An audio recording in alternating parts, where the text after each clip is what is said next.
Doctor عامر رضا ہے اور میں political science department university of Peshawar میں اسسٹنٹ پروفیسر کے عہدے پر تعینات ہوں۔ جمہوریت بنیادی طور پہ ایک ایسی طرز حکومت کو کہتے ہیں کہ جس میں حکومت کے چناؤ اور حکومت کے چلانے میں عوام کی رائے کو بنیادی حیثیت حاصل۔ جمہوریت کی مختلف اقسام ہیں۔ مثال کے طور پہ جمہوریت کی جو سب سے پہلی قسم ہمیں نظر آتی ہے وہ ہے جس کو ہم ڈائریکٹ ڈیموکریسی یا بلا واسطہ جمہوریت کہتے ہیں۔ ڈائریکٹ ڈیموکریسی یا بلا واسطہ جمہوریت اس طرح کی جمہوریت ہوتی ہے کہ جس میں عوام فیصلہ سازی اور قانون سازی میں براہ راست اس میں حصہ لیتے ہیں، اس میں پارٹیسپیٹ کرتے ہوں۔ اور یہ جمہوریت ہمیں تاریخی طور پہ یونان کی چھوٹی چھوٹی جو سٹی سٹیٹس ہوتے تھے، یعنی چھوٹی چھوٹی جو شہری ریاستیں ہوتی تھیں، اس کے اندر ہمیں نظر آئیں۔ لیکن جیسے جیسے ملک بڑے ہوتے رہے، جمہوریت کا دائرہ کار بڑھتا رہا، اس کے ساتھ ساتھ زیادہ تر جو اب جمہوریتیں ہمیں نظر آتی ہیں وہ انڈائریکٹ یا ریپرزنٹیٹیو ڈیموکریسیز ہمیں نظر آتی ہیں، یعنی یہ وہ جمہوریتیں ہیں کہ جو بالواسطہ ہیں، یعنی جس میں عوام اپنے نمائندوں کے ذریعے سے فیصلہ سازی یا قانون سازی میں شریک ہوتے ہیں اور براہ راست خود اس میں حصہ نہیں لیتے۔ اس کے علاوہ جمہوریت کی ایک اور جو تقسیم ہے یا جمہوریت کی جو ایک اور طریقے سے تقسیم کی جاتی ہے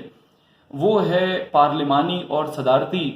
نظام کے درمیان جو جمہوریت کو تقسیم کیا جاتا ہے۔ پارلیمانی طرز جمہوریت یا پارلیمانی طرز نظام وہ اس طرح کی جمہوریت کو کہتے ہیں کہ جس میں جو ایگزیکٹو پاور ہے، یعنی جس میں جو کابینہ ہے اور کابینہ کے جو سربراہ ہیں جن کو ہم عمومی طور پہ وزیر اعظم کہتے ہیں، لیکن بعض ممالک میں ان کو دوسرے ناموں سے بھی پکارا جاتا ہے، جیسے جرمنی میں اسی آفس کو جس کو پاکستان میں وزیر اعظم یا پرائم منسٹر کہا جاتا ہے، اس کو جرمنی میں چانسلر کہا جاتا ہے۔ ان کا نہ صرف یہ کہ پارلیمنٹ سے تعلق ہوتا ہے بلکہ یہ پارلیمنٹ کو جواب دہ ہوتے ہیں، تو یعنی ایگزیکٹو اتھارٹی جو ہے، یعنی جو حکومت چلانے والی جو اتھارٹی ہے وہ جواب دہ ہوتی ہے پارلیمنٹ کو، جبکہ صدارتی طرز حکومت یا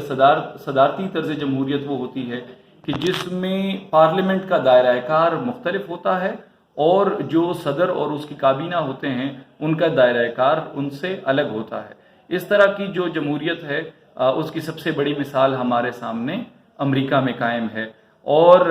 اس کی جو بنیاد ہے وہ آئیڈیا اس کو کہتے ہیں سپریشن آف پاور، یعنی طاقتوں کی تقسیم۔ تو یہ ایک اور طرح کی جمہوریت، یہ ایک اور قسم کی جمہوریت ہمارے سامنے موجود ہے۔ ان دونوں اقسام کے علاوہ بعض اوقات ان دونوں جمہوریت کی جو اقسام ہے ان کو کمبائن کر کے بھی ایک سیمی پریزیڈنشل یا semi parliamentary form of government بھی بعض جگہوں پہ قائم ہے، جیسے کہ مثال کے طور پہ فرانس میں ہمیں نظر آتا ہے کہ وہاں پہ کچھ اختیارات صدر کے پاس جبکہ کچھ پرائم منسٹر کے پاس ہوتی ہیں۔ تو یہ ہمارے سامنے جمہوریت کی کچھ بڑی بڑی شکلیں موجود ہیں۔ بہت شکریہ۔